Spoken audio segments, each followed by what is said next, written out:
قل يا عبادي الذين أسرفوا على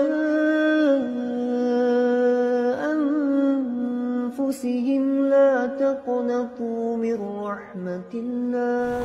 بسم الله الرحمن الرحيم.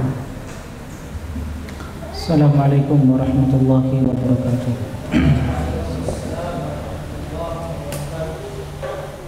Alhamdulillah, alhamdulillahi ala ihsan wa syukur lahu ala taufiqihi wa imtinani. Asyhadu an la ilaha illallah wahdahu la syarika lahu ta'ziman li sya'ni. Wa asyhadu anna Muhammadan abduhu wa rasuluhu adai ila ridwani. Sallallahu alaihi wa ala alihi wa ashabihi wa ikhwanihi amma ba'd. Ya ayyuhalladzina amanu taqullaha haqqa tuqatih wa la tamutunna illa wa antum muslimun. Teman-teman sekalian, ikhwani wa akhwati fillah, hafizani wa hafizakumullah. Insyaallah kita akan melanjutkan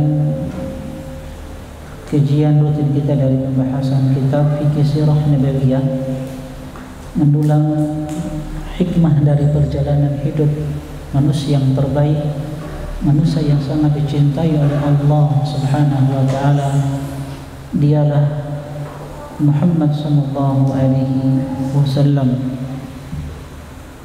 Dan pada pertemuan kita kali ini insyaallah kita akan sedikit melanjutkan hikmah dari peristiwa kelahiran Rasulullah sallallahu alaihi wasallam, di mana pada pertemuan sebelumnya teman-teman sekalian hafizani wa hafizakumullah, kita sudah sebutkan bahwa Muhammad kecil sallallahu alaihi wasallam terlahir dari pernikahan Abdullah bin Abdul Muttalib dan Aminah bintu Wahab. Ini adalah manusia yang memiliki nasab yang mulia ketika itu. Jadi Abdullah manusia yang terbaik dari sisi nasabnya ketika itu, dan Aminah wanita terbaik di masa itu dari sisi nasab. Dan pada pertemuan sebelumnya kita sudah sebutkan bahwasanya beliau sallallahu alaihi wasallam, ini suara jelas ya? Tes jelas sama? Teman-teman sekalian, hafizani wa hafizakumullah, pada pertemuan sebelumnya kita sudah sebutkan bahwa Nabi kita Muhammad sallallahu alaihi wasallam dilahirkan dalam keadaan yatim. Bapak beliau Abdullah meninggal ketika melakukan safar, melakukan perdagangan di negeri Syam, dan meninggal di kota Madinah. Dan ketika itu Nabi kita Muhammad sallallahu alaihi wasallam masih dalam kandungan ibunya. Setelah itu beliau sallallahu alaihi wasallam dilahirkan oleh Aminah.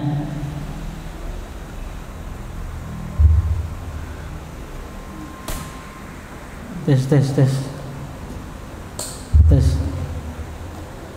Baik, jemaah sekalian, ikhwani wa akhwati fillah, hafizani wa hafizakumullah. Kita akan sebutkan satu hikmah lagi apa yang disebutkan oleh penulis kitab ini, Syekh Profesor Dr. Zaid bin Abdul Karim Az-Zaid hafizahullahu taala, berkaitan dengan sejarah kelahiran Rasulullah sallallahu alaihi wasallam. Hikmah yang terakhir di halaman 56. Teman-teman yang punya kitabnya buka halaman 56.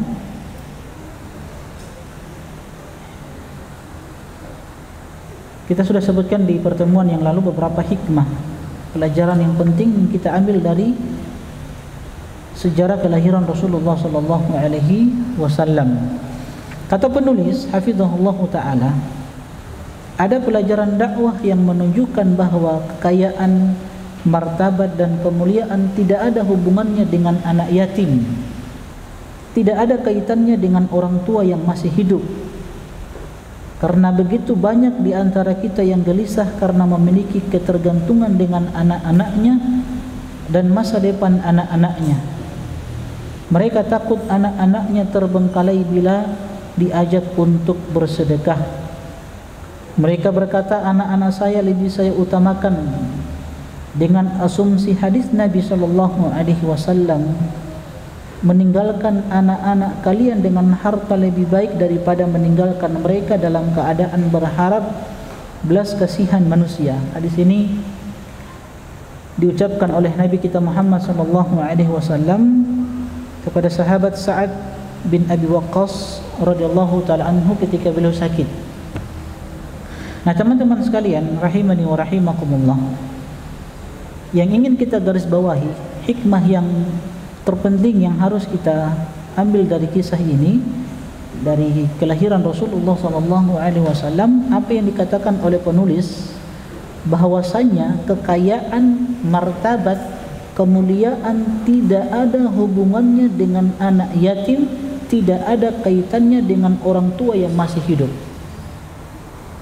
Apa artinya teman-teman sekalian, hafizani wa hafizakumullah, bahwa rizki yang kita miliki dan apa yang dimiliki oleh anak-anak kita itu tidak ada kaitannya dengan orang tua. Bahwa rizki yang didapatkan oleh anak-anak kita itu telah ditetapkan oleh Allah Subhanahu wa taala. Kita tahu bersama bahwa prinsip Ahlus Sunnah wal Jamaah, ada perkara yang telah ditakdirkan oleh Allah Subhanahu wa taala. Di antara 4 perkara yang telah ditakdirkan oleh Allah Subhanahu wa taala, selain kematian, ajal, selain amalan, kemudian apakah hamba itu syaqiyun atau sa'id, apakah dia termasuk orang yang bahagia, beruntung masuk surga, atau termasuk orang-orang yang sengsara, yang masuk ke dalam neraka, wal iyadu billah. Dan yang keempat adalah masalah rizki. Ini prinsip Ahlus Sunnah wal Jamaah, bahwa harta atau rizki yang didapatkan oleh anak-anak kita itu tidak ada kaitannya dengan kepala rumah tangga sebagai ayah sebagai kepala rumah tangga. Tidak ada kaitannya. Yang memberikan rizki kepada mereka siapa? Allah Subhanahu wa taala. Makanya di dalam banyak ayat Allah Subhanahu wa taala mengabarkan kepada kita tentang prinsip ini. Nahnu qasamna bainahum ma'isyatahum fil hayatid dunya. Kami yang telah membagi-bagi jatah mereka.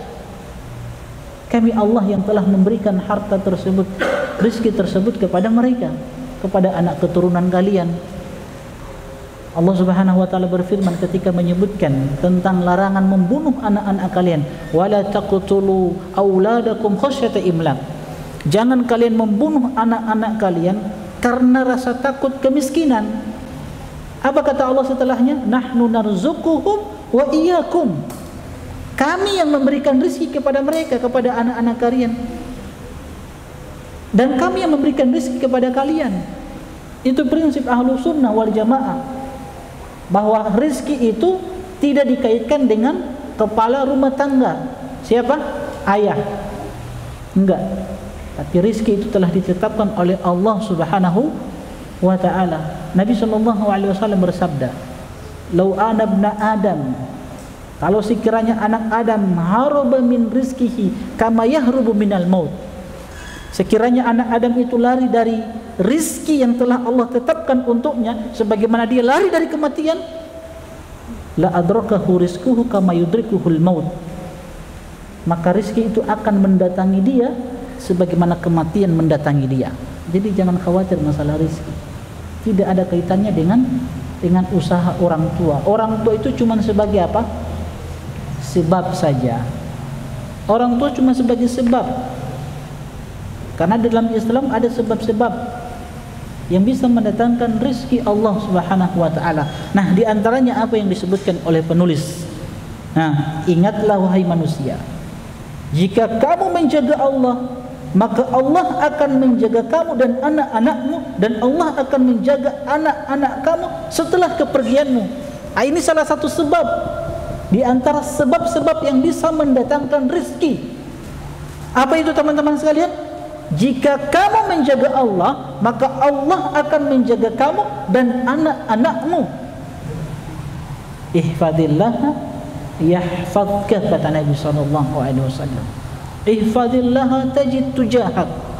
Jagalah Allah, maka Allah akan menjaga dirimu. Jagalah Allah, maka Allah Subhanahu wa taala, maka engkau akan mendapatkan Allah itu ada di hadapanmu. Ketika engkau mendapatkan kesulitan, Allah hadir ketika itu. Dia Allah Subhanahu wa taala yang akan senantiasa menjaga hamba-hambanya. Dia akan menjaga keluarganya, istrinya, anak-anaknya. Dia menjaga tubuh mereka dari kesakitan, ya. Dan dia Allah Subhanahu wa taala yang akan menjaga hamba-hambanya dari segala keburukan. Tapi intinya teman-teman sekalian, syahidnya rizki itu telah ditetapkan oleh Allah Subhanahu wa taala, dan salah satu sebab untuk bisa mendatangkan rezeki adalah menjaga syariat Allah Subhanahu wa taala, menjaga larangan-larangan Allah Subhanahu wa taala, meningkatkan ibadah kepada Allah Subhanahu wa taala. Makanya di sini penulis menyebutkan satu kisah tentang kisah Nabi Musa dan Nabi Khidir. Allah menyebutkan perjalanan Musa alaihissalam dan Khidir dalam pembangunan dinding milik kedua anak yatim, yaitu disebutkan bahwa penyebab pemeliharaan aset anak yatim itu karena dulu ayahnya adalah seorang ayah yang saleh.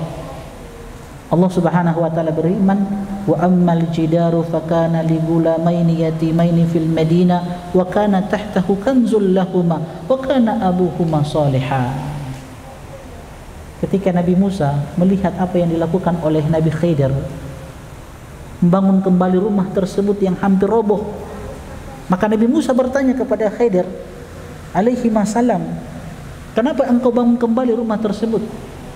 Maka apa jawaban Nabi Khidir? Wa ammal jidaru, adapun dinding rumah yang akan roboh tersebut, fakana li gulamaini yatimaini fil madinah, ini adalah kepunyaan dua orang anak yatim di kota ini. Wa kana tahtahu kanzul lahumā, dan di bawah rumah ini ternyata tersimpan harta benda untuk mereka berdua. Apa sebabnya Allah Subhanahu wa taala menjaga harta tersebut yang tersimpan di bawah rumah tersebut?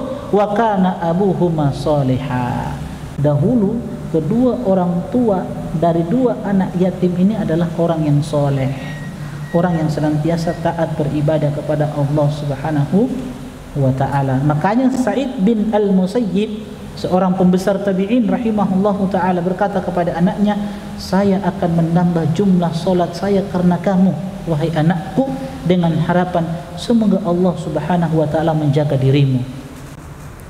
Ini teman-teman sekalian, subhanallah, mengajarkan kepada kita satu prinsip yang luar biasa. Kekhawatiran yang dirasakan oleh sebagian kaum muslimin, khususnya sebagian orang tua yang takut anaknya nanti kalau sudah besar takut miskin, kalau dia nanti meninggal nanti anaknya terlantar.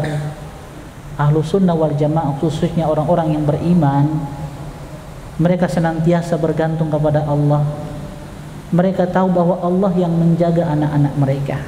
Innal ladzina qalu rabbuna Allah tsumma istaqamu, sesungguhnya orang-orang yang mengatakan Rabb kami adalah Allah, dia zat yang berhak untuk diibadahi, dia zat yang satu-satunya kita persembahkan semua ibadah kita. Tsumma istaqamu, kemudian mereka istiqamah. Tatanazzalu alaihimul malaikah, akan turun kepada mereka malaikat-malaikat Allah Subhanahu wa taala. Ini kondisi ketika seseorang mengalami apa? Sakratul maut. Orang beriman itu akan turun kepada mereka malaikat-malaikat Allah Subhanahu wa taala. Seraya mereka mengatakan apa? Ala takhafu wa la tahzanu. Jangan takut dan jangan khawatir. Apa kata para ulama tentang ayat yang mulia ini? Ucapan malaikat Allah ala takhafu wa la tahzanu dikatakan kepada seorang hamba yang soleh, yang senantiasa istiqamah beribadah kepada Allah, menuntut ilmu. Ala takhafu, jangan kalian takut.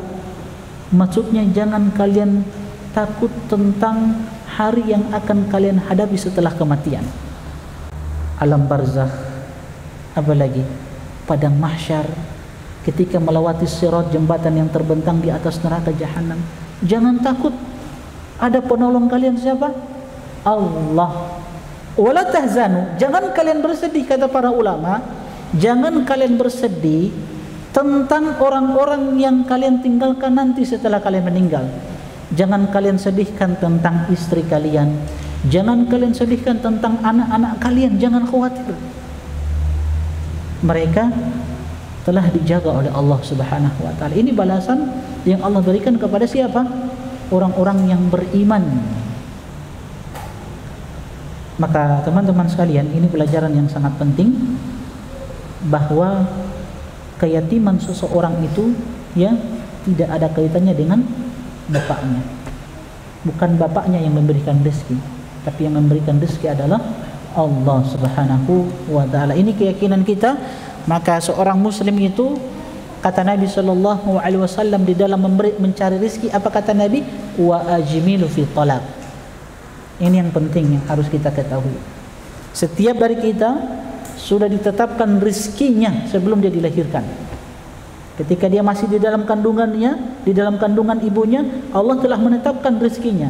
Cuman yang Nabi perintahkan kepada kita, wa ajmilu fi talab. Perbaiki di dalam mencari rezeki tersebut. Cari dengan cara-cara yang dibenarkan oleh Islam, yang dibenarkan oleh Nabi kita Muhammad sallallahu alaihi wasallam. Khudhu ma ahalla lakum, kata Nabi, ambil sesuatu yang halal yang telah diberikan kepada kalian, dan tinggalkan sesuatu yang Allah haramkan dari kalian. Sudah selesai. Baik, teman-teman sekalian, ini terakhir dari hikmah yang kita bisa sebutkan dari peristiwa kelahiran Rasulullah sallallahu alaihi wasallam. Baik. Kita masuk pembahasan setelahnya, masa menyusui Rasulullah sallallahu alaihi wasallam. Di sini penulis berkata, setelah dilahirkan oleh ibunya Aminah bintu Wahab, dia menyusuinya selama 3 atau 7 hari. Ini ada khilaf, ada perselisihan di kalangan para ulama tentang ibunda Nabi kita Muhammad sallallahu alaihi wasallam ketika beliau menyusui Muhammad kecil sallallahu alaihi wasallam ketika itu. Ada yang mengatakan 3 hari, ada yang mengatakan 7 hari, ada yang mengatakan 10 hari. Ala kulli hal ada khilaf di kalangan para ulama sejarah. Nah, setelah itu, setelah beliau Muhammad sallallahu alaihi wasallam disusui oleh ibunya, maka asuhan berpindah kepada siapa?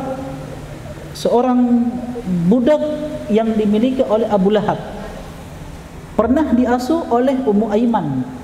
Ummu Aiman pun pernah mengasuh Nabi sallallahu alaihi wasallam. Barakah al-Khabsiyah.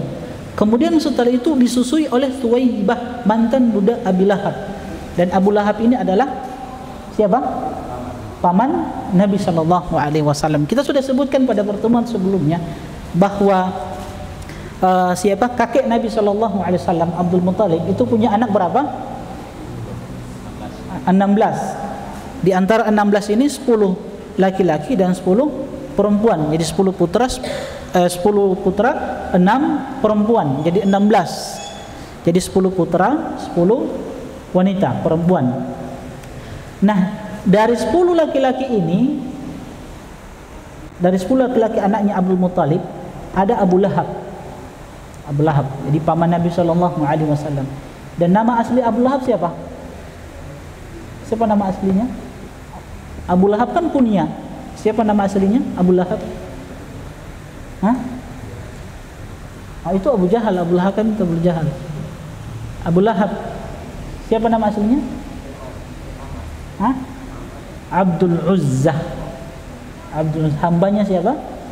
Berhala Uzzah. Makanya di dalam Al-Quran Allah tidak sebutkan nama aslinya. Karena kalau Allah sebutkan nama aslinya, ini kan nama tidak baik. Jadi itu mengotori Al-Quran. Makanya Allah sebut dengan apa? Dengan kunyanya siapa? Abdul Uzzah Abu Lahab. Tabbat yada Abi Lahabi wa tabba. Allah tidak katakan tabbat yada Abdul Uzzah.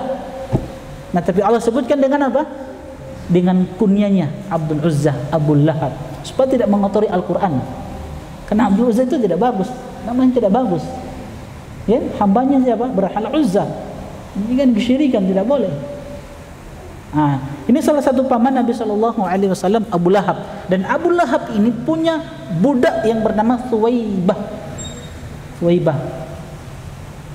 Nah, Thuwaibah ini pernah menyusui Nabi SAW. Ketika Abu Lahab mendengar ponakannya Muhammad SAW dilahirkan oleh Aminah bintu Wahab, Abu Lahab itu gembira, senangnya luar biasa. Makanya Thuwaibah diperintahkan untuk menyusui Muhammad SAW. Saking gembiranya siapa? Abu Lahab. Nah, setelah itu, setelah Nabi kita Muhammad SAW disusui oleh Thuwaibah, maka asuhan itu berpindah kepada seorang wanita yang bernama Halimah As-Sa'diyah. Tapi Thuwaibah ini, teman-teman sekalian, pernah juga menyusui siapa? Abu Salamah. Tahu Abu Salamah? Ya, Abu Salamah ini juga, ini Abu Salamah anak dari bibi beliau bernama Barra. Bibi beliau, dari 6 putri itu ada bibi beliau bernama Barra. Nah, Barra ini punya anak namanya siapa? Abu Salamah. Abu Salamah ini yang meninggal setelah perang Uhud ya. Setelah perang Uhud beliau meninggal dan meninggalkan istri yang bernama Ummu Salamah yang dinikahi juga oleh siapa? Rasulullah SAW, Ummu Salamah radhiyallahu taala anha. Nah, kata Nabi SAW, ardu'atni wa Aba Salamah Thuwaibah. Jadi Thuwaibah itu pernah menyusui aku dan pernah menyusui siapa? Abu Salamah. Jadi Abu Salamah ini adalah saudara sepersusuan Nabi SAW. Makanya ketika ada isu-isu yang tersebar bahwasanya Nabi SAW akan menikahi siapa? Putrinya Abu Salamah. Maka kata Nabi SAW mengatakan, innaha ibnatu akhi minar radha'ah. Tidak, aku tidak akan menikahi putrinya Abu Salamah. Kenapa? Karena putrinya itu adalah anak dari saudara sepersusuanku. Siapa? Abu Salamah. Beliau menikahi Ummu Salamah setelah meninggalnya Abu Salamah. Abu Salamah sahabat ya, sahabat. Thuwaibah, apakah dia masuk Islam? Apakah dia sahabiyah? Nah, ini ada khilaf di kalangan para ulama, apakah Thuwaibah itu masuk Islam atau tidak. Ala kulli hal teman-teman sekalian, Nabi SAW ia banyak menceritakan tentang Thuwaibah, dan beliau SAW dia sangat menghormati Thuwaibah. Apakah Thuwaibah masuk Islam atau dia dalam keadaan di masa kekufuran dia? Wallahu ta'ala alam, ada khilaf di kalangan para ulama. Tapi intinya Nabi SAW sangat memuliakan dan mengagungkan siapa? Thuwaibah. Jadi Thuwaibah ini pernah menyusui siapa? Nabi kita Muhammad SAW, dan pernah menyusui Abu Salamah. Abu Salamah anak dari bibi beliau yang bernama Barrah. Salah satu bibi Nabi SAW. Kan ada namanya Sofia, ada namanya Barrah. Nah, Barrah ini punya anak namanya Abu Salamah. Jadi apa namanya ya? Sepupunya ya? Sepupu ya? Sepupu. Dengan Nabi sepupu ya? Iya, sepupu ya? Sepupu kan? Hah? Tidak ada jawaban. Jadi Nabi dengan Abu Salamah sepupu ya? Nah, sepupu. Nah, ponakan atau sepupu? Bibinya Nabi punya anak Abu Salamah. Jadi Abu Salamah dengan Nabi sepupu. Siapa nama asli Abu Salamah? Abu Salamah nama aslinya adalah Abdullah bin Abdul Asad Al-Makhzumi. Itu nama asli Abu Salamah, Abdullah bin Abdul Asad Al-Makhzumi. Ya, jadi beliau selain sepupu, jadi saudara sepersusuan. Makanya putrinya Abu Salamah tidak bisa dinikahi. Ya, begitu juga Hamzah. Hamzah adalah paman Nabi SAW. Paman Nabi SAW, maka anaknya juga ya, karena Hamzah ini juga pernah disusui oleh siapa? Oleh Thuwaibah. Pernah disusui oleh Thuwaibah. Makanya Hamzah radhiyallahu taala anhu selain paman Nabi sallallahu alaihi wasallam, maka beliau adalah saudara sepersusuan Nabi sallallahu alaihi wasallam. Jadi Suwaibah itu pernah menyusui siapa? Hamzah, Abu Salamah dan Muhammad sallallahu alaihi wasallam. Ini keluarga semua ini. Sekali lagi, Abu Salamah anak bibinya Nabi sallallahu alaihi wasallam, Hamzah siapa? Pamannya Nabi sallallahu alaihi wasallam. Dan Hamzah ini umurnya ini tidak jauh dari umur Nabi sallallahu alaihi wasallam. Sebaya mereka. Ada yang mengatakan 2 tahun, 4 tahun. Jadi 4 tahun setelah, ada yang mengatakan 2 tahun setelah kelahirannya Hamzah baru Nabi dilahirkan. Ada yang mengatakan 4 tahun setelah lahirnya Hamzah bin Abdul Muttalib baru Nabi sallallahu alaihi wasallam dilahirkan. Makanya salah satu faktor yang menjadikan Nabi sallallahu alaihi wasallam sangat cinta kepada Hamzah, pertama beliau adalah paman, kemudian yang kedua umur beliau sebaya dengan Nabi sallallahu alaihi wasallam, tidak beda jauh. Ketiga, sepersusuan dengan Nabi sallallahu alaihi wasallam. Makanya ketika terdengar Nabi sallallahu alaihi wasallam ingin menikahi lagi siapa? Putrinya Hamzah. Kan jadi sepupu itu mahram tidak? Nabi dengan Hamzah. Jadi Hamzah adalah pamannya Nabi kan? Nah, Hamzah punya putri. Nah, kalau putrinya ini dengan Nabi, jadi apa? Sepupu kan? Sepupu itu mahram atau boleh menikah? Boleh. Nabi ketika ditanyakan, apakah Allah tatazawwaju ibnata Hamzah? Apakah engkau akan menikahi putrinya Hamzah wahai Rasulullah? Kata Nabi, tidak. Innaha ibnatu akhi minar radha'ah. Karena putrinya itu adalah saudara sepersusuanku. Hamzah kan? Saudara sepersusuan. Makanya teman-teman sekali, penting dalam masalah sepersusuan ini, penting untuk antum ketahui. Jadi sampaikan, beritahu sama istri, jangan sembarang kasih susunya dia pada sembarang anak. Ya, susunya istri jangan sembarang kasih orang. Kalaupun dikasih harus tahu, harus jelas.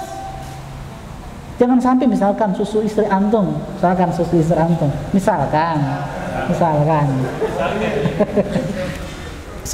antum diberikan kepada anak tetangga. Ya, anak tetangga, antum tidak tahu. Kemudian tiba-tiba anak tetangga ini berpisah, berangkatlah dia ke satu daerah, atau enggak? Dan antum tidak sempat jelaskan kepada anak antum.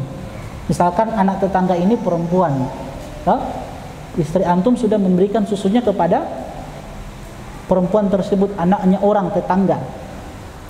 Terus antum punya anak lelaki, tumbuh dewasa mereka, tiba-tiba bertemu di satu kota, di satu kampus misalkan, jatuh cinta, menikah. Padahal saudara sepersusuan ini kan, antum lupa untuk mengabarkan kepada anak antum bahwa sana ada fulana binti fulan, itu adalah saudari sepersusuan antum. Akhirnya mereka menikah hidup 10 tahun. Jangan 10 tahun, terlalu lama, 2 tahun lah sudah punya anak misalkan. Tiba-tiba dikabarkan kepada mereka berdua bahwa mereka ini saudara sepersusuan. Nah, bagaimana pernikahan mereka? Sudah baku suka ini, sudah ada anak, saudara sepersusuan. Antum misalkan siapa? Satria. Antum menikah dengan seorang akhwat antum cintai, masya Allah.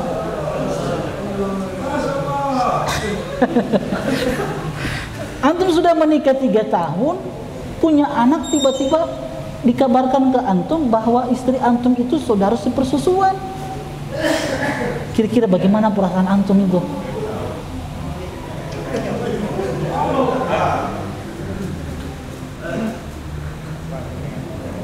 Nah, bagaimana pernikahan mereka, teman-teman? Ini kita bicara fikih. Bagaimana pernikahan mereka? Nah, sekarang mau dibatalkan, dipisahkan? Dipisahkan? Hah? Dipisahkan? Hah? Dipisahkan? Dipisahkan. Tidak sah. Pertanyaan selanjutnya, bagaimana status dari anak tersebut? Apakah dinasabkan kepada bapaknya? Hah? Hah? Dinasabkan kepada bapaknya, karena pernikahan yang terjadi itu di atas kejahilan dan Allah mengampuni sesuatu yang mereka tidak ketahui. Nah, ini pentingnya antum harus tahu ini masalah sepersusuan ini antum harus tahu. Penting sekali antum harus tahu. Ya. Ini sepupu tadinya boleh nikahi karena saudara sepersusuan, akhirnya jadi apa? Mahram. Mahram karena apa? Karena rodha'ah, karena sepersusuan, bukan karena nasab. Nabi sallallahu alaihi wasallam bersabda, "Yahrumu minar rodha'ah ma yahrumu minan nasabi." Terharamkan disebabkan rodha'ah, sepersusuan, apa yang diharamkan karena nasab. Jadi antum, istri antum menyusui perempuan, seorang wanita, anak kecil. Nah, anak kecil ini nantinya dia akan menjadi saudara sepersusuan dari anak-anak dari perempuan ini, istri antum. Kalau dia punya anak laki-laki 6, dia punya paman, ya, dia punya bapak, ini semua jadi apa? Saudara sepersusuan. Jadi sebagaimana nasab, begitu. Itu maksudnya yahrumu minar rodha'ah ma yahrumu minan nasabi. Tapi ingat, dalam masalah rodha'ah, persusuan ini, yang teranggap sepersusuan itu, rodha'ah itu, pertama tidak lebih dari 2 tahun. Jadi ada anak kecil yang umurnya di bawah 2 tahun, ya, dia minum susu istri antum 5 kali sepersusuan, 5 kali sepersusuan, 5 kali menyusui sampai kenyang. Jadi 1 kali itu ketika dia kenyang. Jadi 1 kali dia menyusu dalam keadaan kenyang, dia lepas. Kemudian dia sedot lagi, dia lepas. Dia sedot lagi 3, dia sedot lagi 4, dia lepas kenyang, dia sedot lagi 5 kali. Kalau sudah 5 kali, saudara sepersusuan. Ya, jadi di bawah 2 tahun. Kemudian 5 kali susuan. 5 kali susuan, ya. Nah, mungkin antum bertanya, bagaimana kalau yang sudah besar? Kalau sudah besar bagaimana? Misalkan ada anak angkat, toh kita masih dalam keadaan jahil ini, masih awam kita. Tiba-tiba Allah kasih hadiah, apa? Hidayah. Itu hadiah untuk antum, hidayah. Nah, Allah kasih hidayah di umur anak kita sudah dewasa. Anak angkat kita misalkan umurnya sudah 17 tahun. Anak angkat, ya. Misalkan anak angkat kita laki-laki. Yang jelas masalahnya istri kita, bukan mahramnya kan. Kalau kita tidak ada masalah, cuma istri kita. Ini anak angkat dirawat dari kecil. Nah, sekarang bagaimana solusinya untuk menjadikan dia anak sepersusuan? Nah, ini yang menjadi silang pendapat di kalangan para ulama. Sebagian ulama mengatakan kasih susu istri supaya dia jadi saudara sepersusuan. Hah? Gampang itu. Caranya bagaimana minum susu istri? Apa langsung disedot dari sumbernya atau bagaimana? Misalkan ini sudah 17 tahun, sudah jenggotan ini. Gimana caranya? Diletakkan di satu wadah, di gelas, baru diberikan. Jadi susunya itu diletakkan di satu gelas, kemudian diberikan kepada anak tersebut supaya menjadi saudara sepersusuan. Ya, jangan langsung disedot. Antum sudah jenggotan antum. Baik. Nah, sekarang bagaimana kalau istri tidak punya air susu? Bagaimana? Siapa yang bisa kasih jawaban? Kalau istri sekarang kita mau ambil anak angkat nih. Nah, sekarang istri tidak punya air susu. Bagaimana caranya? Hah? Bagaimana caranya? Misalkan antum istri antum memang tidak produksi, memang tidak bisa hamil, sekarang mau ambil anak angkat. Nah sekarang bagaimana caranya? Atau sudah terlanjur ambil anak angkat nih, sudah dewasa dia, kita sudah belajar hukum, oh ini tidak bisa, ini bukan mahram saya. Nah sekarang mau jadikan anak susuan untuk menjadikan dia mahram istri kita, bagaimana?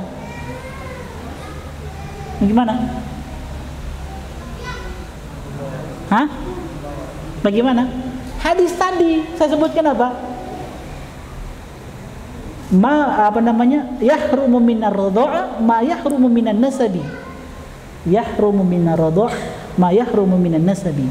Diharamkan disebabkan susuan apa yang diharamkan disebabkan nasab. Jadi bagaimana caranya? Istri antum punya saudari misalkan, saudari perempuannya. Kalau saudari perempuannya punya susu, kasih susu saudarinya. Jadi apa? Saudara sepersusuan dengan dia nanti. Kan kata Nabi, yahrumu minar radha'a ma yahrumu minan nasabi. Jelas ya? Jadi istri kita punya saudari kan? Saudari. Nah saudari ini punya air susu. Kasih air susu saudarinya ini ke anak tersebut. Nanti anak dengan istri kita jadi apa? Mahram. Karena dengan saudari kita kan sepersusuan. Jadi semua yang dengan kakaknya, dengan adik-adiknya yang perempuan, kakak-kakak perempuan, ibu-bibinya, itu jadi saudara sepersusuan semua. Jelas ya? Nah, hati-hati. Ini pentingnya masalah apa namanya? Masalah sepersusuan ini, hati-hati antum di dalam memberikan air susu istri. Makanya apa namanya? Bang ASI. Nah, Bang ASI itu sebenarnya perlu hati-hati juga itu Bang ASI. Jangan sembarangan memberikan air susu. Karena nanti jangan sampai anak-anak kita nanti menikahi saudara sepersusuan mereka. Harus jelas. Bang ASI itu harus jelas. Ini aslinya siapa, fulana siapa, harus jelas. Diberikan kepada anak siapa, harus jelas, tertulis, tercatat. Itu harus tercatat. Penting sekali masalah ini teman-teman sekalian. Baik. Apa kita pembahasan Suwaibah ya, Suwaibah. Jadi Suwaibah ini menyusui siapa? Hamzah, paman Nabi. Teman-teman sekalian, ikhwani wa akhwati fillah rahimani wa rahimakumullah. Setelah Nabi SAW disusui oleh Suwaibah, mantan budak Abu Lahab, maka Nabi SAW disusui oleh seorang wanita dari Taif ketika itu yang bernama Halimah As-Sa'diyah. Jadi ibu susuan Nabi SAW ada berapa? Ummu Aiman, Suwaibah, dan Halimah As-Sa'diyah. Teman-teman sekalian, kita tahu bersama bahwa sudah menjadi kebiasaan tradisi orang-orang Arab dahulu, ketika ada anak-anak mereka dilahirkan, maka anak-anak mereka itu dititipkan ke wanita-wanita yang mengasuh anak-anak mereka di pedesaan. Jadi mereka titipkan anak-anak mereka itu untuk diasuh di pedesaan, bukan di perkotaan. Nanti kita akan sebutkan hikmah kenapa Nabi SAW diasuh di pedesaan, khususnya di kampung Halimah As-Sa'diyah di Taif. Nah, teman-teman sekalian, ikhwani wa akhwati fi rahimani wa rahimakumullah. Orang-orang Arab dahulu, khususnya para wanitanya, dari perkampungan, dari desa, mereka biasanya datang ke kota untuk mencari nafkah. Jadi mereka datang dari desa ke kota, dan kota ketika itu adalah Mekkah Al-Mukarramah. Taif dan sekitarnya itu pedesaan. Perkotaan adalah Mekkah.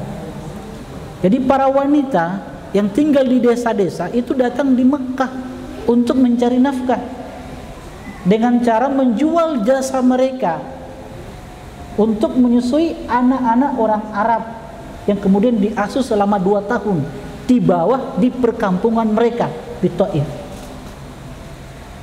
Maka wanita-wanita dari Taif keluar dengan suami-suami mereka ke kota Mekah untuk mencari anak-anak orang Arab untuk diasuh. Maka setiap wanita mendapatkan anak asuhan mereka. Wanita-wanita yang keluar dari Taif, di antaranya Halimah Sa'diyah radhiyallahu taala anha. Beliau masuk Islamnya.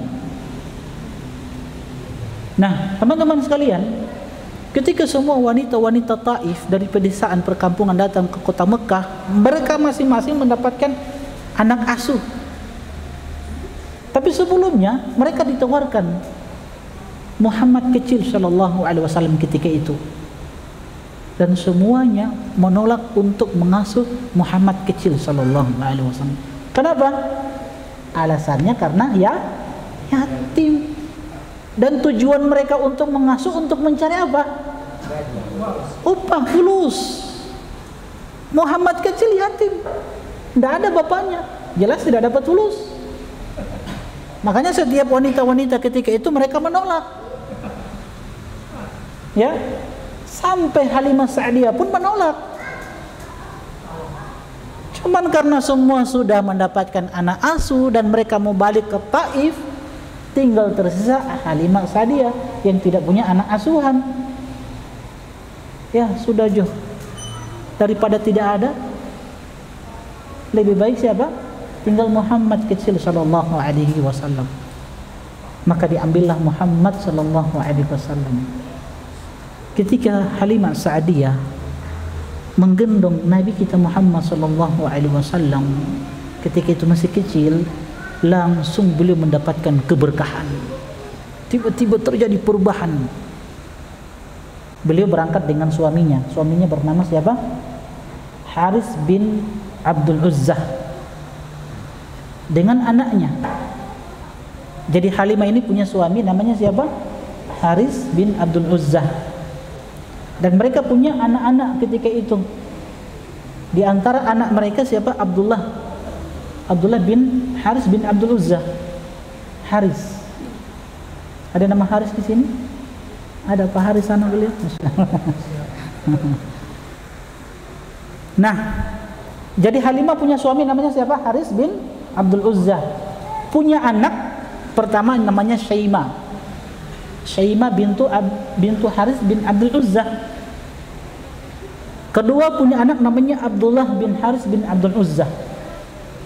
Ketiga punya anak namanya Anisah. Anisah bintu Haris bin Abdul Uzzah. Jadi ini 3 saudara sepersusuan Nabi sallallahu alaihi wasallam dari Halimah.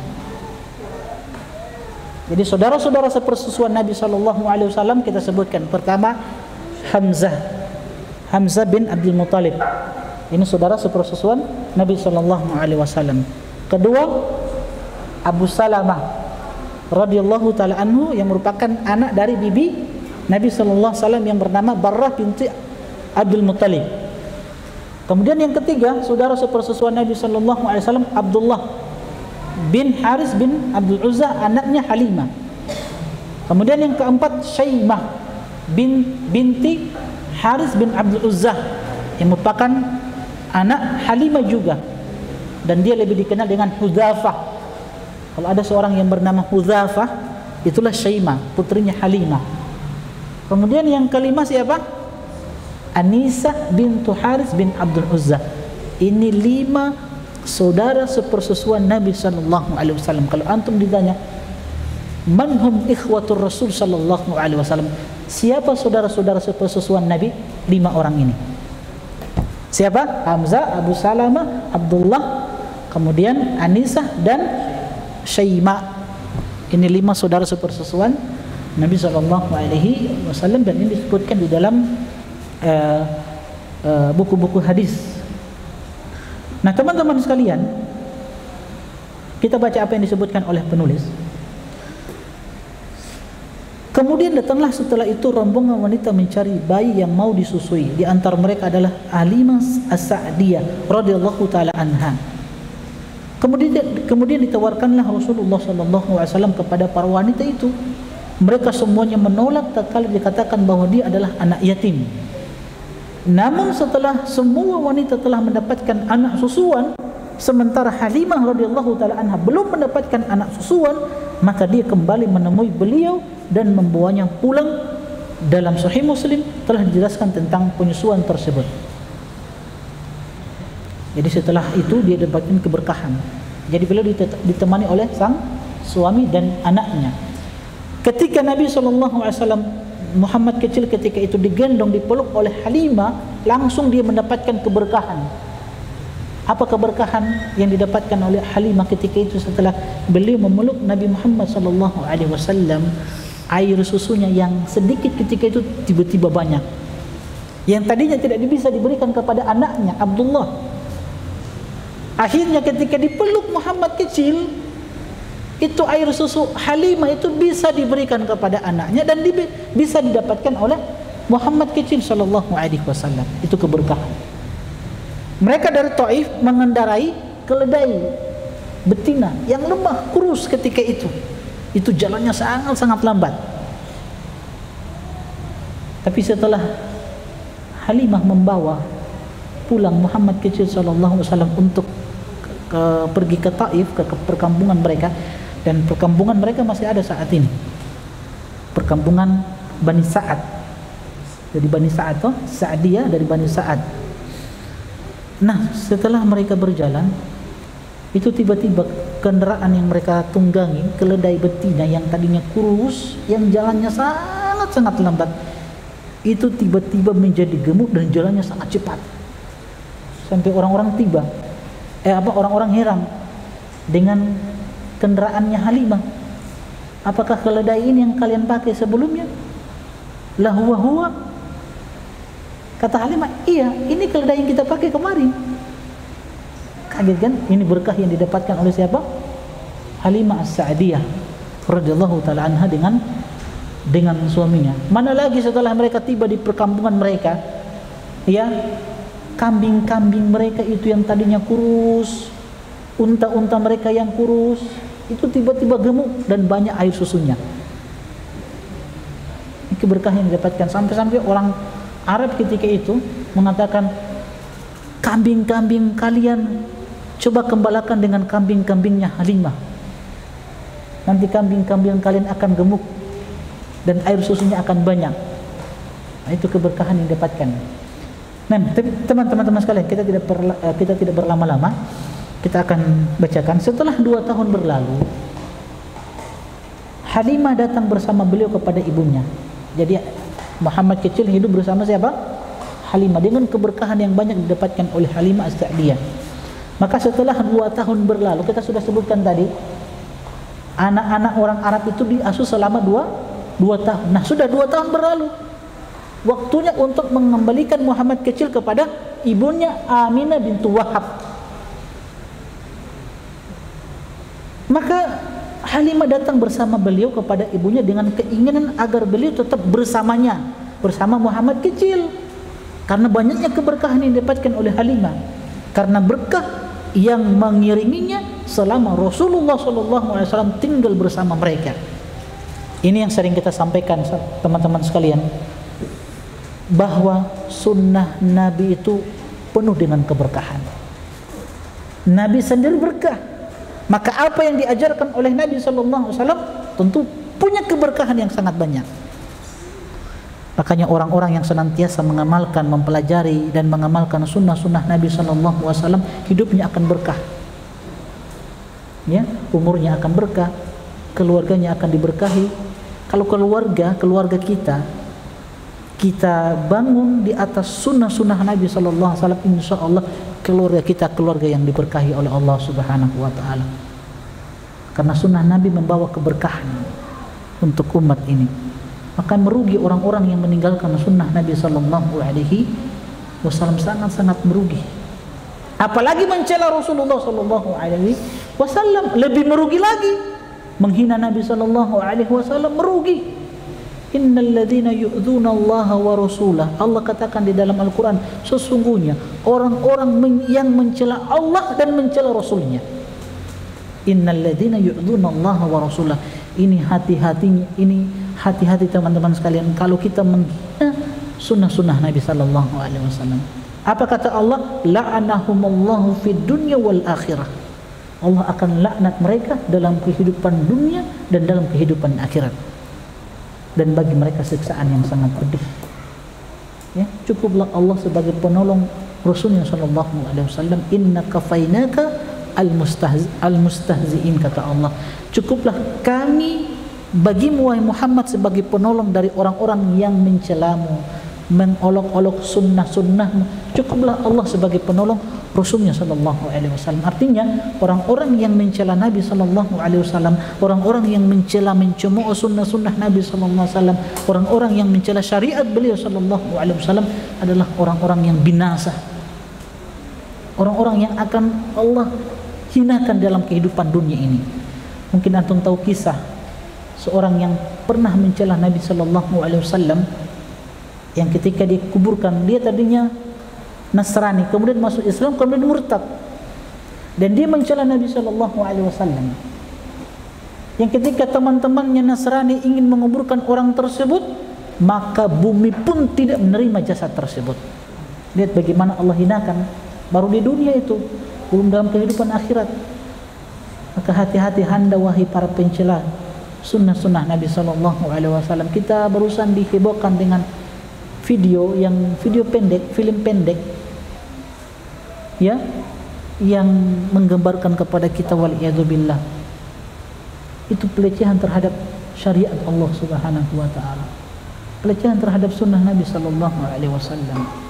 Yang antum tahu video pendek atau film pendek, ya, seorang yang memegang bendera NKRI dan seorang yang memegang bendera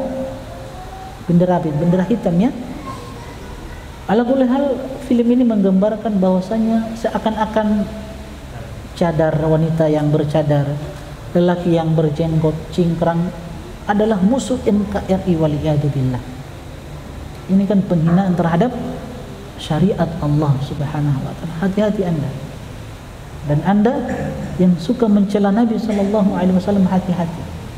Mau kafirnya, mau munafiknya, hati-hati. Allah akan binasakan kalian. Baik. Kisah Rasulullah sallallahu alaihi wasallam tadi di mana? Jadi karena berkah yang mengiringi siapa? Halimah selama Rasulullah sallallahu alaihi wasallam tinggal bersama mereka. Akhirnya beliau tetap bersama Halimah hingga batas waktu yang dia sepakati untuk mengembalikan beliau Muhammad kecil sallallahu alaihi wasallam kepada ibunya. Ya. Tapi teman-teman sekalian, kita ingin ambil hikmah. Apa hikmah dari Nabi sallallahu alaihi wasallam diasuh oleh Halimah As-Sa'diyah di perkampungan Halimah As-Sa'diyah. Kata penulis, hikmah atau pelajaran yang bisa kita ambil, yang bisa kita petik. Pertama,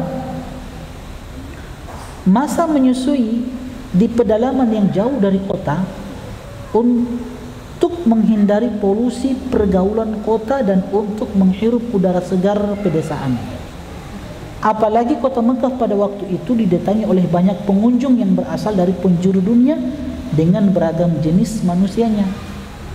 Jadi ini salah satu hikmah Nabi SAW diasuh di pedesaan. Untuk apa?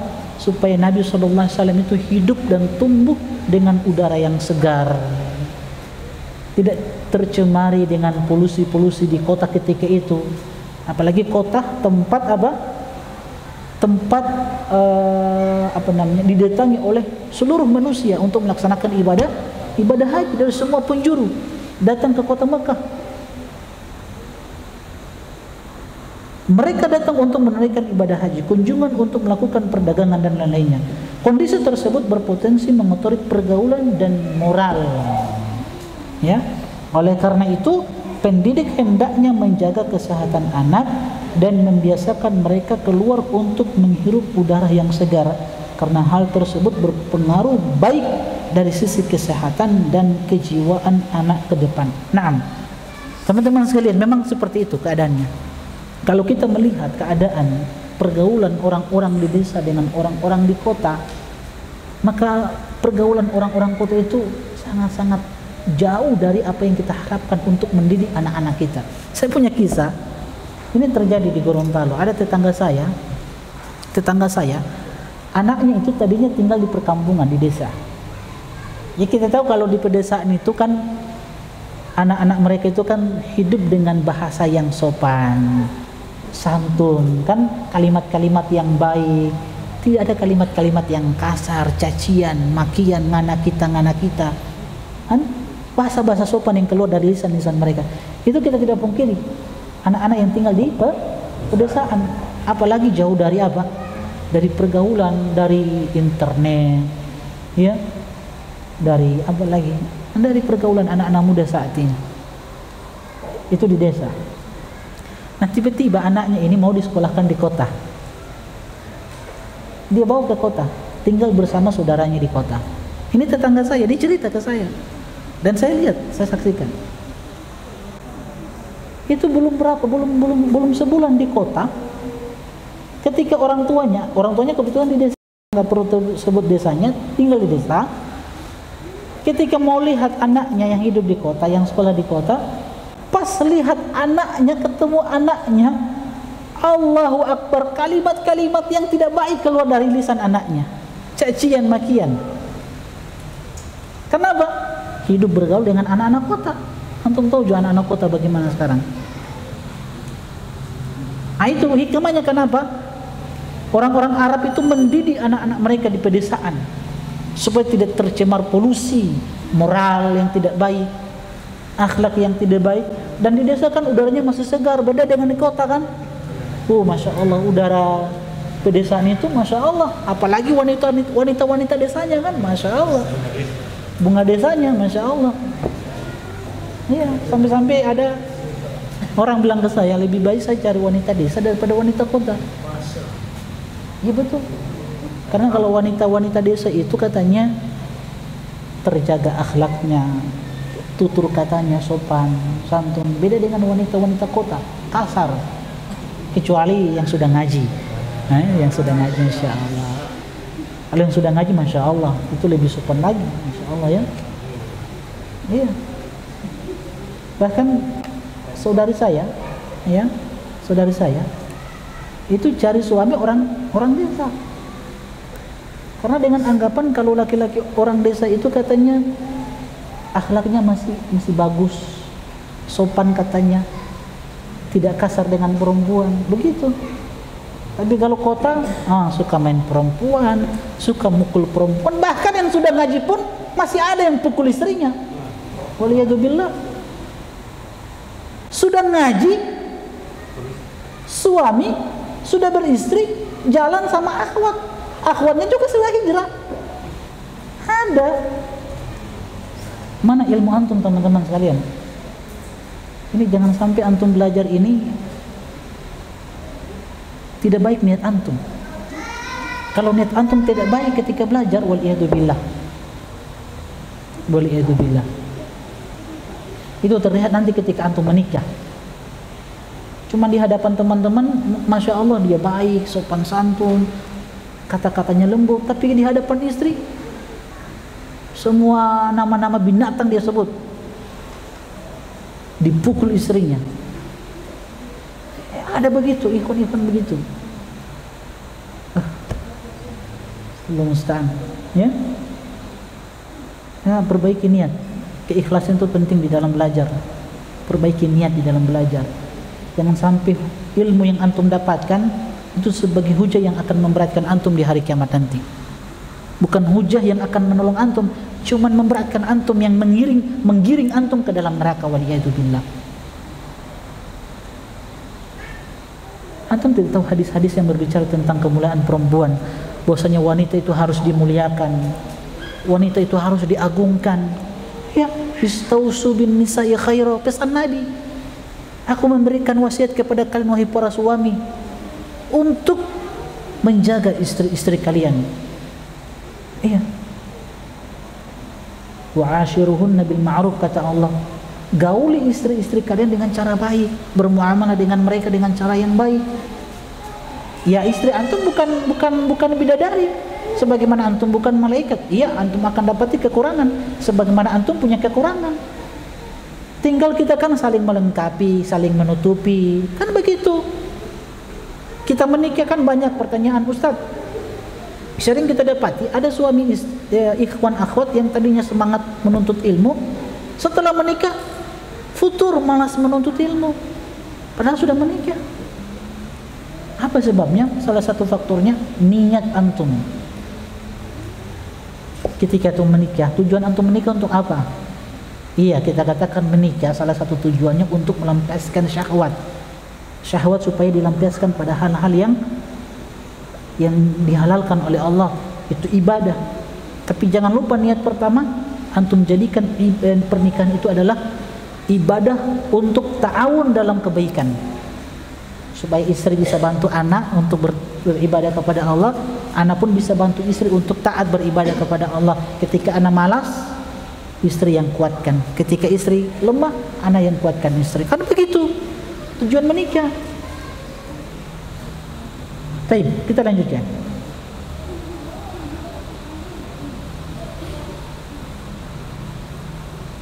Mana? Yang kedua, kita lanjutkan dulu. Jadi ini kebiasaan orang Arab ya. 2 tahun lamanya anak mereka hidup di pedesaan supaya memang melatih mereka untuk mandiri, ya.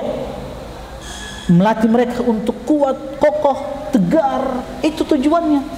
Supaya jauh dari orang tua, melatih mereka untuk apa? Mandiri kan? Iya, begitu.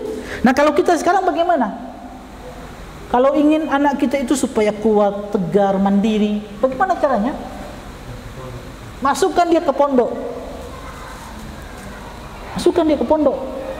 Ya. Jadi ummahat ini jangan bermain perasaan dengan anak-anak. Ya. Jangan menangis. Lihat anaknya menangis, dia pun menangis. Ya. Jangan, tujuannya untuk apa? Melatih dia, mendidik dia supaya mandiri, ya, melatih dia supaya kuat, melatih anak kita supaya terbiasa bergantung kepada dirinya sendiri, tidak bergantung kepada orang tua. Jadi supaya dia kokoh, kuat, tegar, begitu.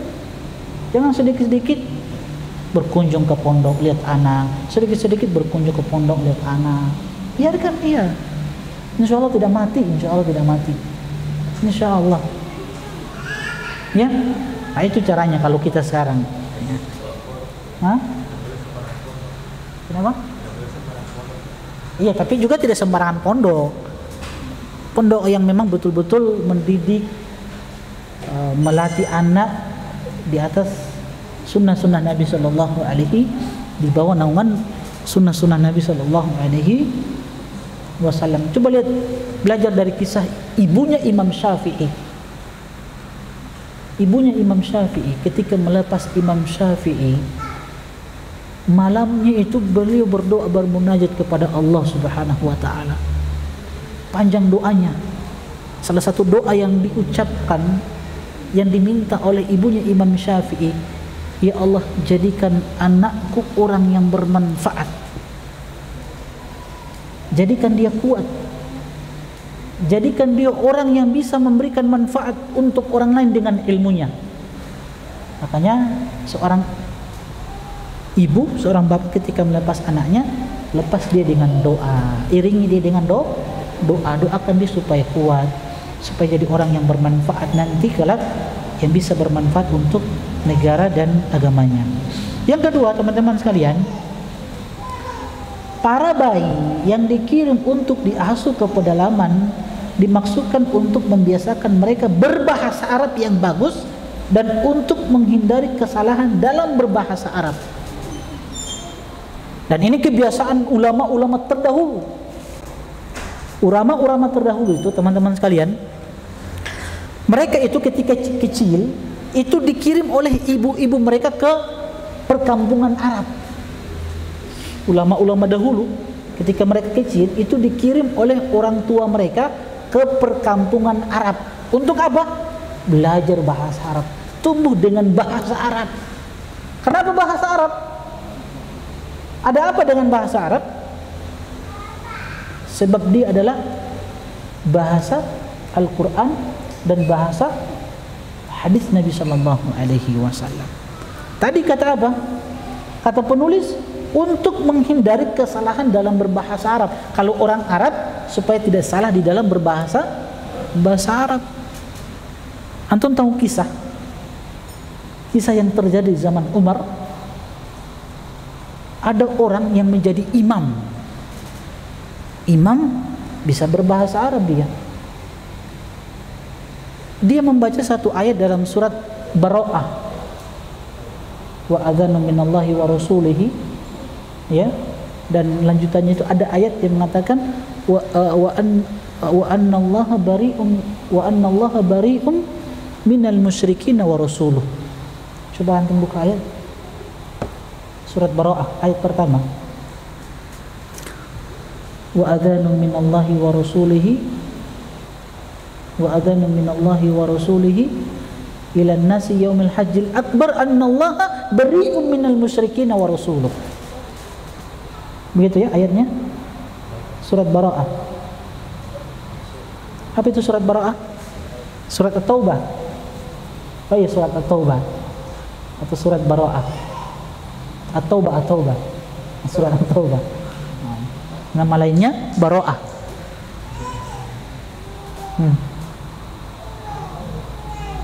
Ada.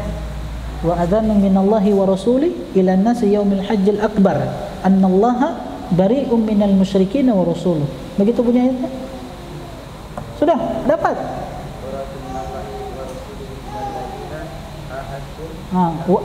Wa adzanum ayat kedua. Ada?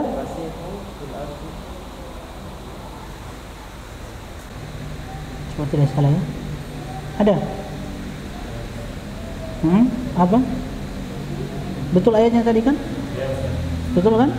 Ayat ketiga ya? Iya, ayat ketiga. Coba baca. Wa adzanu minallahi wa rasulihi ila an-nasi yaumil hajjil akbar annallaha bari'um minal musyrikin wa rasuluh. Benar kan? Wa adzanu minallahi wa rasulihi ila an-nasi yaumil hajjil akbar. Dan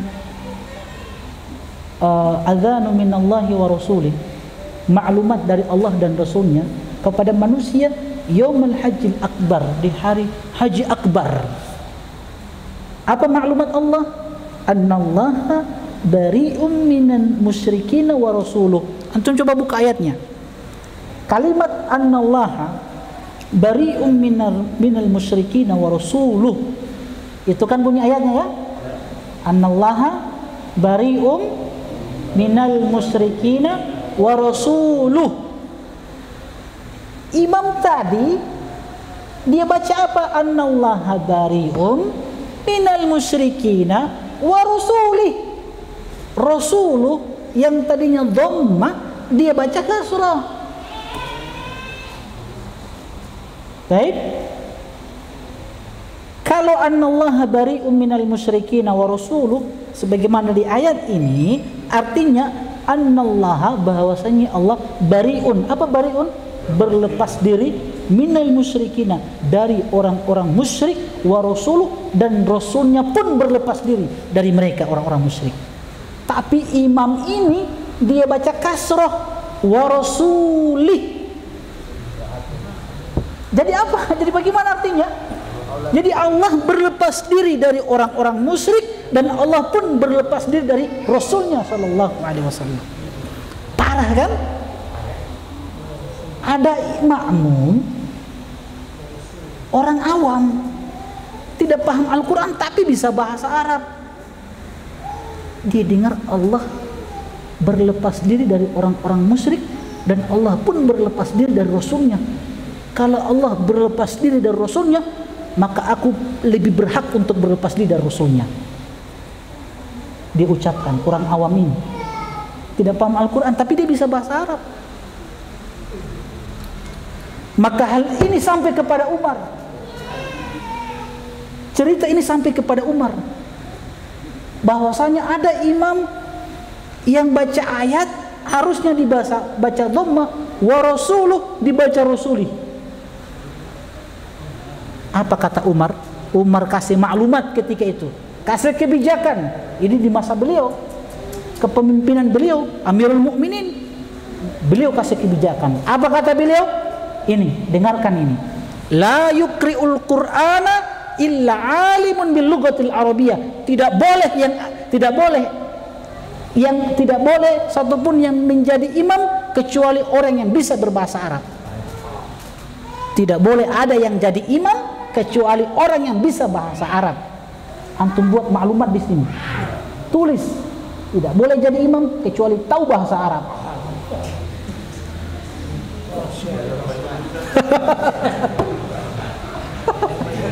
Atau minimal antum tulis, tidak boleh imam di tempat ini kecuali belajar kitab durusul lughah. Boleh begitu? Nah, mantap. Nah, ini salah satu hikmahnya kenapa orang-orang Arab itu, anak-anak orang Arab itu dibawa di mana? Di pedesaan, supaya apa? Tidak salah di dalam melafazkan bahasa Arab. Iya, jadi apa kata penulis? Untuk menghindari kesalahan dalam berbahasa Arab. Nah, itu teman-teman sekalian, kebiasaan ulama-ulama terdahulu, orang-orang anak-anak mereka dibawa ke perkampungan Arab supaya bisa berbahasa Arab. Makanya kita teman-teman sekalian, untuk mendidik anak-anak kita supaya bisa berbahasa Arab, masukkan mereka ke pondok-pondok supaya mereka bisa berbahasa Arab. Itu bahasa kita, bahasa kaum muslimin, bahasa Al-Quran. Karena Al-Quran diturunkan dengan bahasa Arab. Inna anzalnahu Qur'anan Arabiyyan la'allakum ta'qilun. Sesungguhnya kami menurunkannya berupa Al-Quran Arabiyan, dengan bahasa Arab, la'allakum ta'qilun, supaya kalian bisa memahami Al-Quran. Makanya diturunkan dengan bahasa Arab, bahasa yang mudah untuk dipahami. Kedua, itu bahasa Nabi kita yang kita agungkan. Siapa? Muhammad sallallahu alaihi wasallam, dan manusia-manusia terbaik, para sahabat, bahasa mereka adalah bahasa apa? Bahasa Arab. Makanya belajar bahasa Arab. Kalau antum cinta Nabi, belajar bahasa Arab sebagai bentuk ekspresi cinta antum kepada siapa? Nabi sallallahu alaihi wasallam. Karena Nabi saya orang Arab, bisa berbahasa Arab. Biar antum hafal atau bisa berbahasa dengan ratusan bahasa selain bahasa Arab, antum belum bisa dikatakan orang yang betul-betul ittiba kepada Nabi.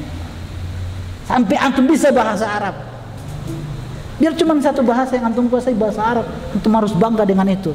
Daripada puluhan bahasa antum hafal, tapi bahasa antum sendiri, bahasa nabimu, antum tidak hafal, antum tidak kuasai, kan aib.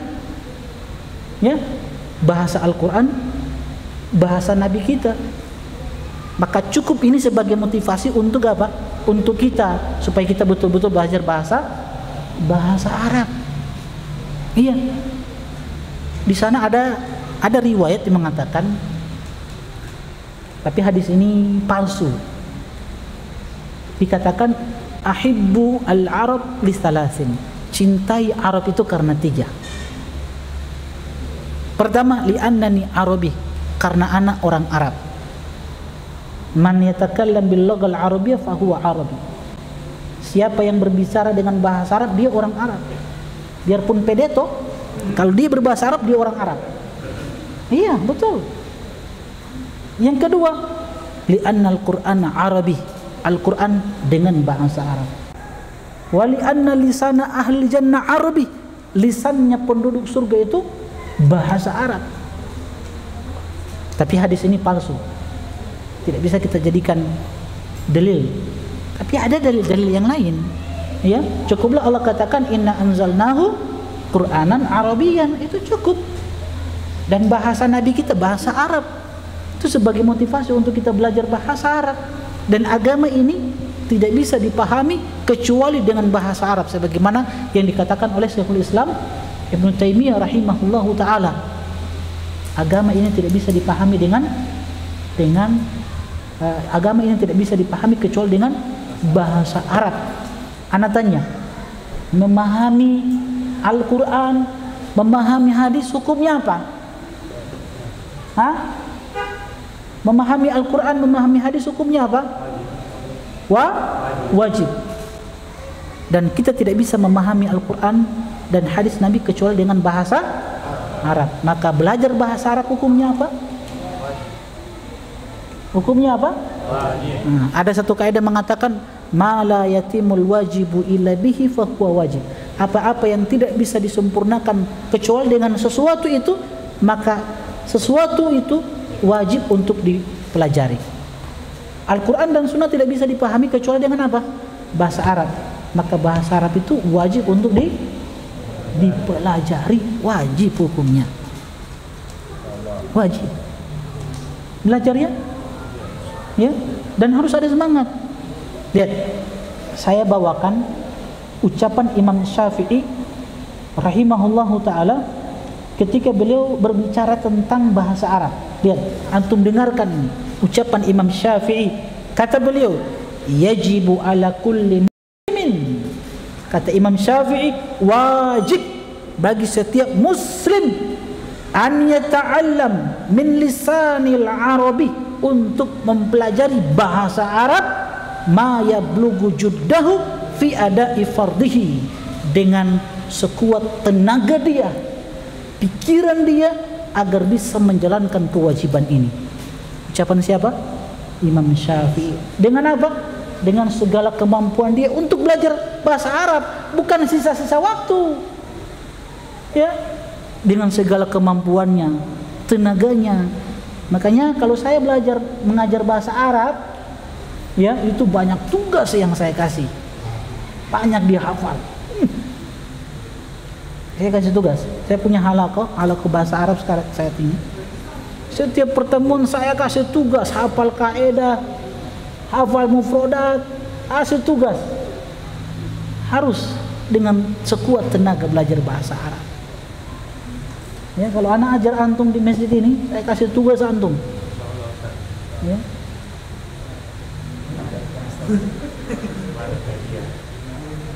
Banyak tugas.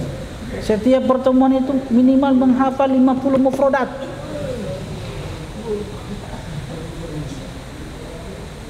Kan pertemuan kan sekali dalam sepekan.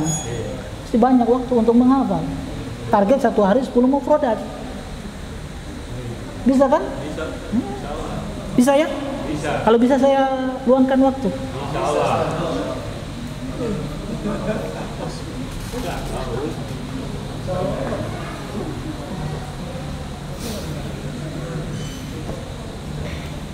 Baik, itu teman-teman sekalian, bahasa Arab bahasa yang harus kita pelajari. Namun sangat disayangkan saat ini orang tua banyak kita dapati untuk pendidikan bahasa Arab anaknya itu sangat-sangat pelit. Untuk mengeluarkan biaya, ya, privat bahasa Arab untuk anak-anaknya itu sangat-sangat pelit, sangat-sangat menggili.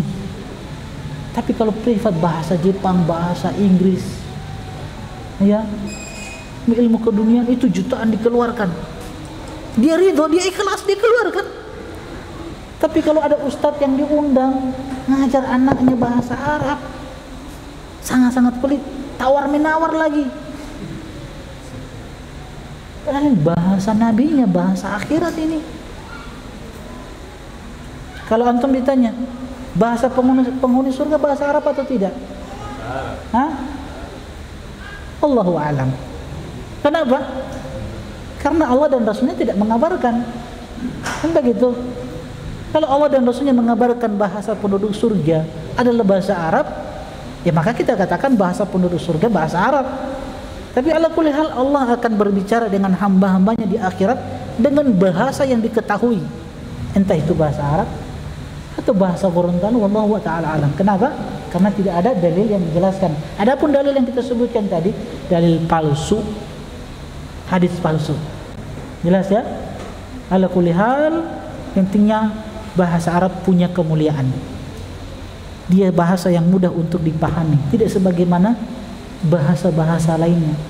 Orang-orang Arab tadi kita sudah sebutkan dikirim ke desa-desa anaknya supaya betul-betul menjaga bahasa yang fusha, bahasa yang apa namanya? Bahasa fusha itu bahasa yang berdasarkan kaedah-kaedahnya. Kalau di perkotaan sudah bercampur dengan bahasa amiyah. Tahu bahasa amiyah? Bahasa amiyah itu bahasa yang tidak punya kaedahnya. Amburado itu enggak punya kaedahnya. Dan orang-orang di luar Islam sekarang ingin menghancurkan bahasa Arab dengan bahasa amiyah. Iya, bahasa amiyah. Orang sekarang tidak bangga lagi dengan bahasa fusha. Ya, ada orang Arab sendiri. Nah, alhamdulillah kita ini belajar dusul lugah itu bahasa Arab fusha. Bahasa Arab fusha itu bahasa Al-Quran, bahasa hadis. Itu bahasa fusha namanya. Kalau bahasa amiyah bahasa pasaran. Bahasa Al-Quran mereka tidak bisa paham, bahasa hadis mereka tidak paham. Makanya orang-orang Arab, orang-orang Indo yang tinggal di Arab sana, yang pulang sok bahasa Arab, itu bahasa amiyah.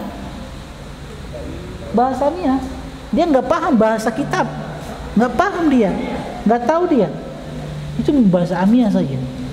Alma, air, bahasa apa? Fusha. Bahasa amiyahnya moya.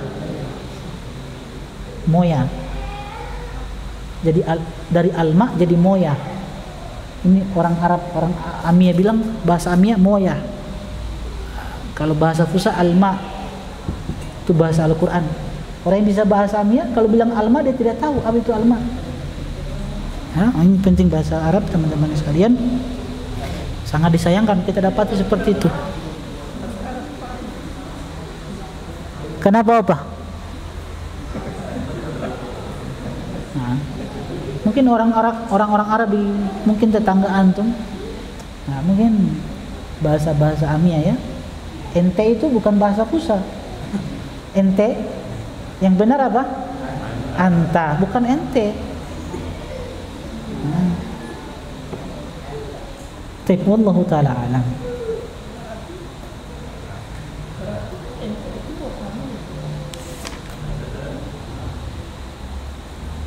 Baik, kita lanjut insyaallah pertemuan selanjutnya ya. Insyaallah kita lanjut, masih banyak hikmah yang bisa kita ambil dari peristiwa kelahiran Rasulullah SAW, begitu pula masa menyusui beliau sallallahu alaihi wasallam di perkampungan Bani Sa'ad. Antum masih belajar bahasa Arab di sini? Masih ya? Masih rutin? Iya.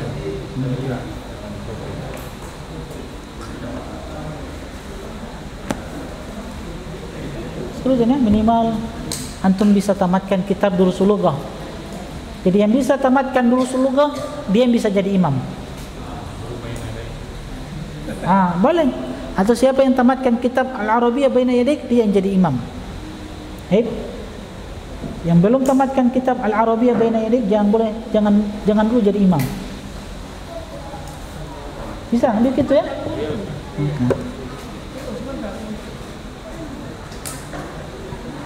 Wallahu ta'ala alam. Insyaallah kita lanjutkan pada pertemuan selanjutnya. Subhanakallahumma wa bihamdik, asyhadu an la ilaha illa anta, astaghfiruka wa atubu ilaik.